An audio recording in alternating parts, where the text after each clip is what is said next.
nitoe rai, nitoe wito, nitoe ombi na nitoe agizo vile vile. Sasa umefika muda wa wanasimba kuiacha Simba ama kuipa Simba utulivu. Kuipa Simba utulivu ili iweze kujipanga na kufanya vizuri hasa katika mashindano ambayo yako mbele yetu. Kwa sasa limebuka hilo wimbi la majibizano, la kila mtu kuzungumza, la kila mtu kuongea, la kila mtu kutoa matakwa na mapendekezo, na kila mtu kutoa maoni yake, na kila mtu kuzungumza kile ambacho anahisi kwake ni sawa sawa.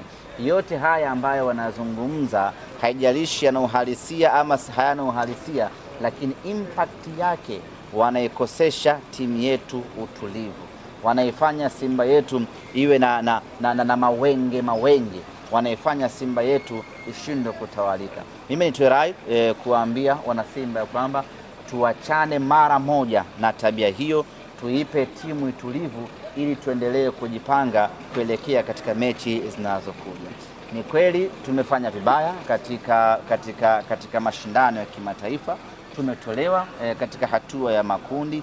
Hatujazoea matokeo ya namna hiyo, lakini hatuna budi kuyapokea kwa sababu hayo ni maisha ya kawaida mno kwenye mpira wa miguu. Mwaka huu tumefeli, mwakani tutaamka, tutafaulu. Maisha yako namna hiyo, na kuna mwaka utakuja hata hatua ya makundi tutashindwa kuqualify. Huo ndio mpira wa miguu, na ukichagua kushabikia mpira wa miguu lazima uwe na hizo probability kwamba mwaka huu itakuwa hivi, pengine mwaka mwingine haitakuwa hivyo.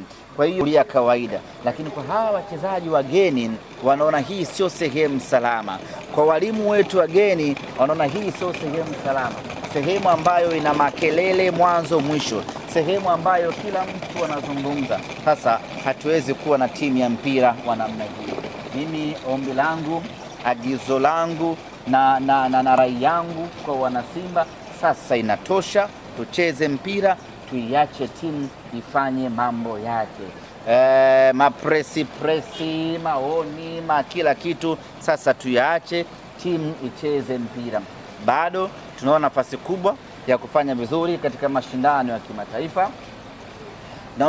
Tunao nafasi kubwa ya kufanya vizuri katika ligi ya ndani pamoja na kombe la shirikisho la CRDB. Tuwekeze nguvu huko, timu yetu iende ikapate mafanikio katika ligi hiyo.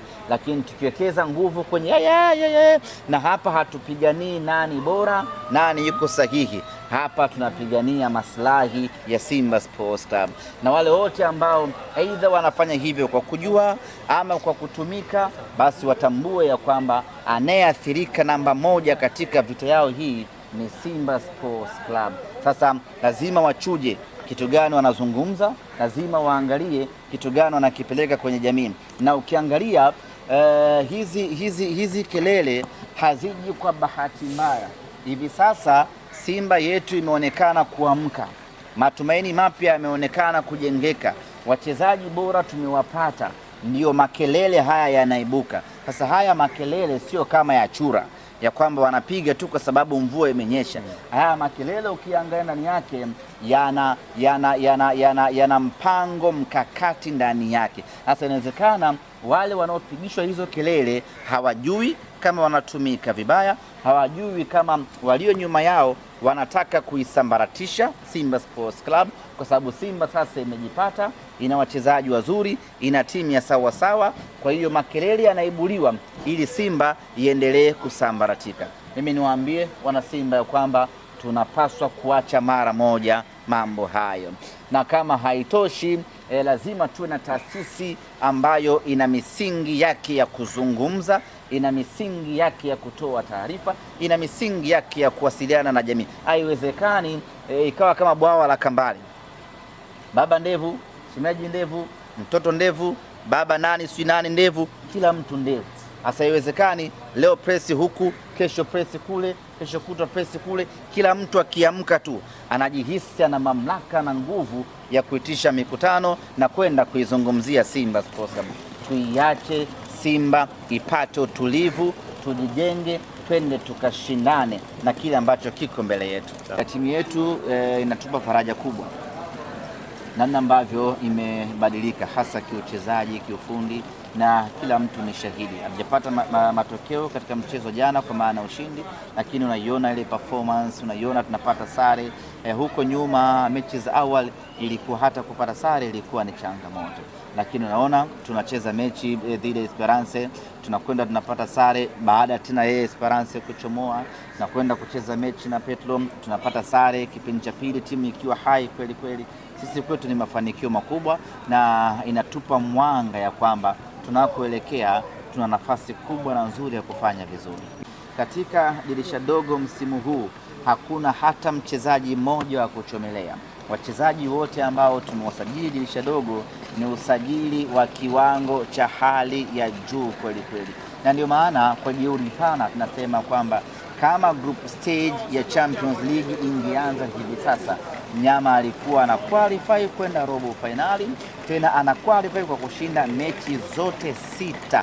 Yaani tunge qualify na alama 18. Hilo halina ubishi wa aina yeyote, kwa sababu timu ya namna hiyo tunayo, na timu hiyo tunayo ni kutokana na maingizo mapya wakina Ino Luemba, wakina Anicet Oura, wakina Libase Geye wamekuja kuibadilisha timu yetu kwa kiasi kikubwa sana. Luemba dakika 30 alizocheza jana imetosha dunia kutambua ni mchezaji wa aina gani. Nilikuwa pale uwanjani, wale wa Angola wanazungumza pale uwanjani, wanasema yule mchezaji ni mchezaji hatari. Wanazungumza Kireno, lakini wanasema na unawaelewa. Siwaelewi. Sasa umejuaje? Lakini wanasema yule mchezaji aliyeingia kasuka rasta ni mchezaji hatari, atawaua wachezaji wetu. Namna ambavyo alikuwa anafanya bala kubwa. Na kwa hili lazima tuwapongeze wachezaji wetu kwa kuwa na scouting ya hali ya juu kuweza kumleta Luemba, lakini kumshukuru vile vile na kumpongeza J Root kuweza kukamilisha ahadi yake, na ahadi yake haijaenda tu kiholela, imeenda kwa mchezaji wa maana kweli kweli ambaye amekuja kuleta tumaini kubwa na jipya ndani ya Simba Sports.